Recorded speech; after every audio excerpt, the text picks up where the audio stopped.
why the switch from, a sexy business to a boring business? What kind of, for a lot of viewers that are hearing how boring businesses are the way to go, what's kind of your mindset behind that?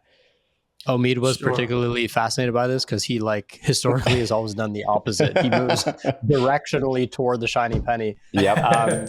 And then he actually doesn't even get the shiny penny. He loses money on those ventures. As I'm vibe coding in the back end as well. Yep. Yeah, exactly. As you're vibe coding your fucking ass off, you fiend. But yeah, anyways, Jake, good question on me. Just have to roast you, buddy. Jake, off to you. No, there's a couple of things, if we rewind, I'm 30 now, but if we rewind, to 10 years ago or 9 years ago when I graduated from college, I hated that our business wasn't sexy. And all I could think about was comparing myself to people that were going to Wall Street and, doing all these things that I deemed sexy. I was really concerned about that.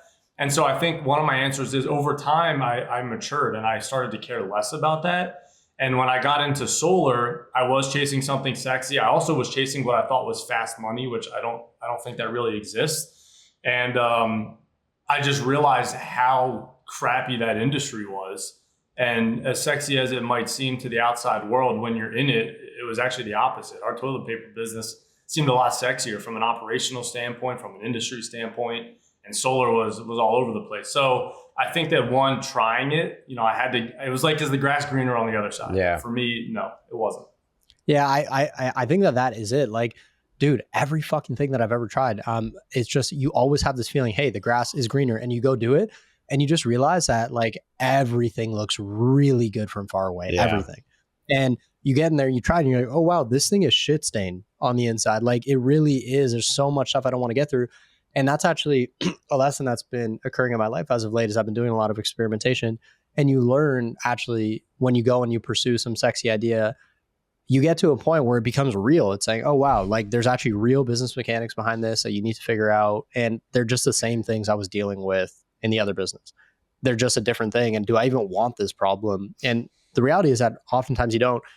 My question for you is from a general standpoint, Jake, overhyped or underhyped boring businesses right now? You listen to a lot of business shows, you go online, you go on X, you have so many folks saying, hey, there's a buy right now. If you're an entrepreneur, if you're a founder, you have this horizontal enabling layer of artificial intelligence, all of this incredible stuff that's happened in Meta, making their model really useful for running ads.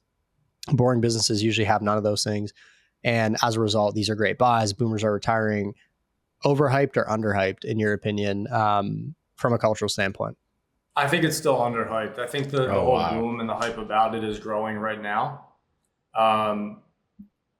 And it's a great place to be in. Pick a boring business that's a necessity. Let's give toilet paper as an example, but then layer in those sexy things. Like right now, I'm obsessing over AI and how can we bring it into our business? And our industry is old school. I'm dealing with a bunch of 50, 60, 7-year-old people that have been doing this forever. They're not taking the time to figure out these tools that we all know. So I think you take the boring business, you layer in the sexy. Who knows what's on the other side?